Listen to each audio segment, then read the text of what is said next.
Magandang araw muli sa inyo mga kapolitika at maraming salamat sa pagsuporta at panonood dito sa ating YouTube channel. Kung kayo ay bago pa lang ay huwag kalimutang mag-like at mag-subscribe muna kayo para kayo ay updated sa issue ng bansa at issue ng lipunan. So kung inyong makikita dito sa ating thumbnail sa ating video is bumaliktad na po itong si Governor Gwen Garcia dito kay former President Rodrigo Roa Duterte.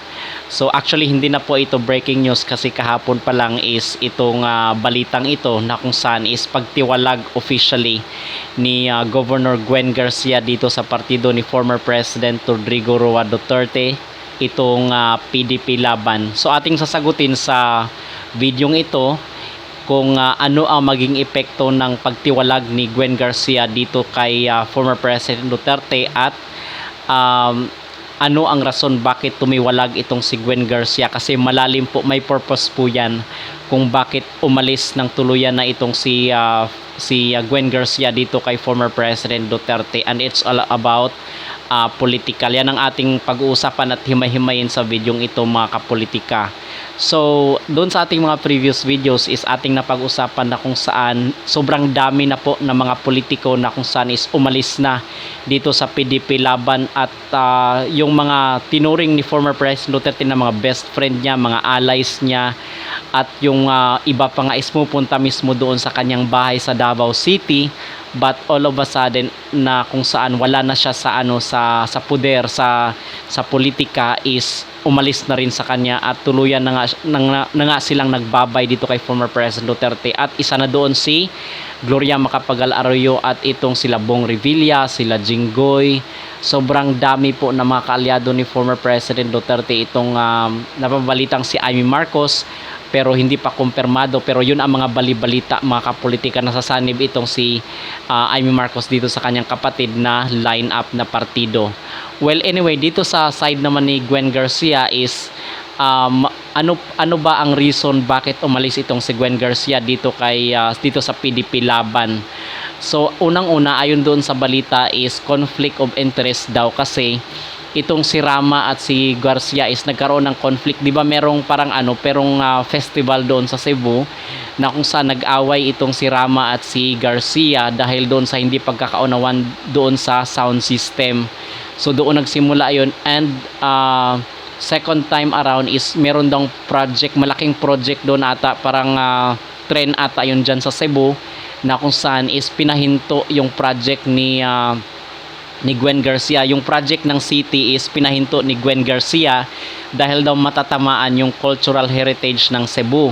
So parang pamana ata yun na historical heritage, at kung itutuloy yung parang ginagawang malaking project doon is matatamaan. So umalma dito si Rama, at nung nakaraang linggo nga is sinuspend itong si Rama. Parang nagkaroon siya ng suspension ng ilang days ba yun, na kung saan is sinuspend siya dahil ang reason noon is pinayagan niya na mag-rally doon sila former President Duterte, yung pagtitipon-tipon doon sa Cebu City. So alam naman natin na mainit ang dugo ngayon ng kasalukuyang administrasyon doon sa former president, at wala rin doon si Gwen Garcia sa pagtitipon, and at the same time doon sa pagpapakilala ng mga miyembro ng PDP laban. But buti na lang talaga is meron pa ring mga loyal talaga na mga miyembro itong PDP laban, like nila Tolentino, nila Padilla, at itong sila Bato, sila Bongo. Pero hindi mo rin kasi maasahan yan sila dyan sa sa argument sa Senado or yung mga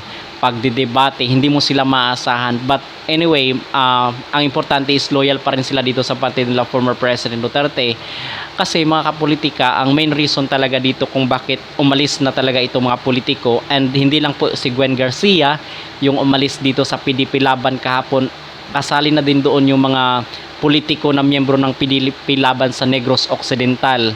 Okay, but nag-withdraw sila ng support dito sa PDP laban, and ang sabi ni Gwen Garcia is maging independent, dito daw siya sasanib sa kanyang local party na One Cebu but I doubt na na ito lang yung plano, kasi ang diyan is magme-merge ito dito sa partido nila Bongbong Marcos na Partido Federal. So yan po ang maging tendency dyan na mangyayari.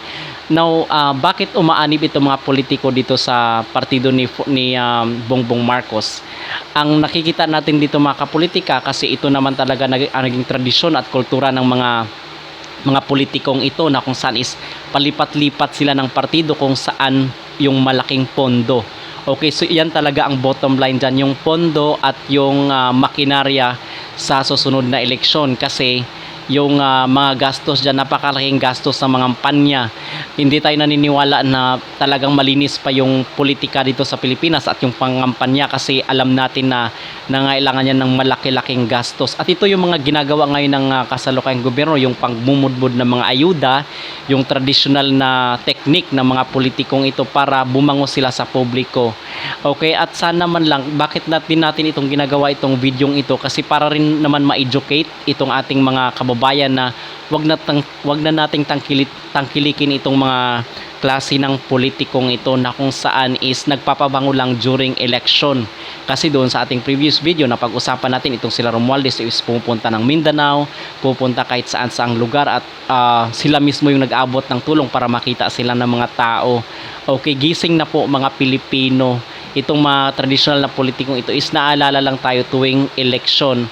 At yung pangalawang tanong natin is, ano ang maging epekto nito kay former President Rodrigo Roa Duterte? So dito sa ating channel is lagi nating sinasabi na kung saan is walang kawalan itong mga politikong ito dito sa side ni former President Rodrigo Roa Duterte. Bakit? Kasi alam naman natin na malakas pa itong si former President Duterte when it comes sa mga survey. Lagi nating ini-iterate yan at nire-repeat na sabihin na kung saan is si former President Duterte is malakas pang hatak sa masa. Ang kulang sa kanya is yung makinarya at yung pondo na gagamitin.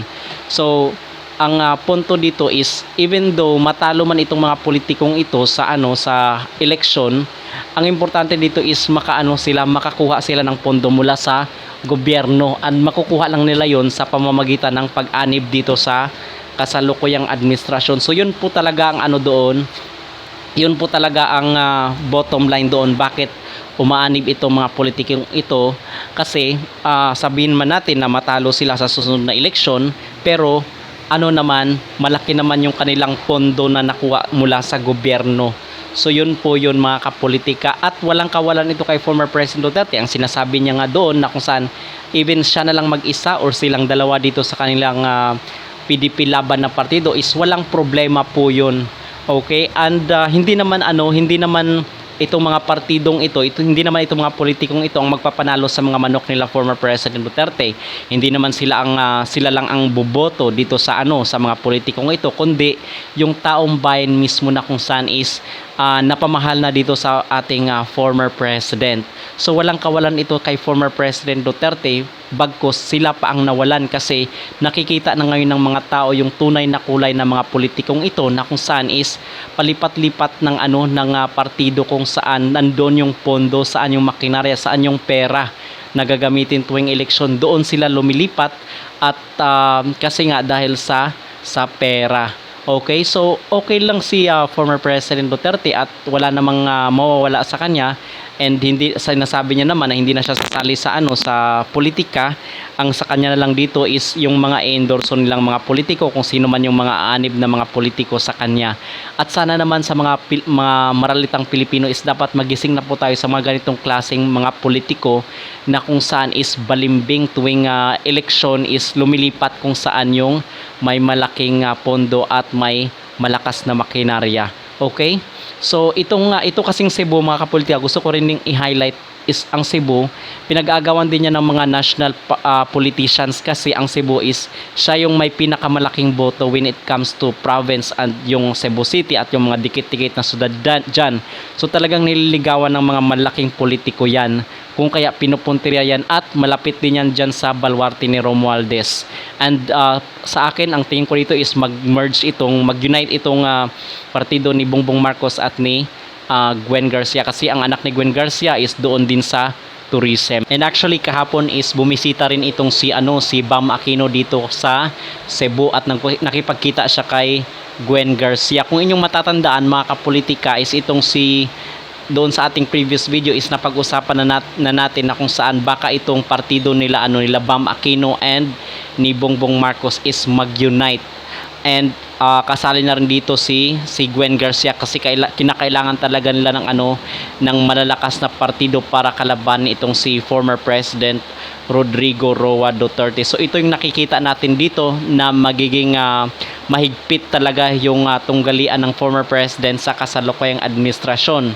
So again, baka mag-unite itong partido nila Bam Aquino, nila Gwen Garcia at ni Pangulong Bongbong Marcos kasi itong Cebu is originally nasa din talaga yan, nasa balwarte talaga yan ng Aquino kasi nung time ni Cory Aquino is dito siya tinago nung panahon ng martial law.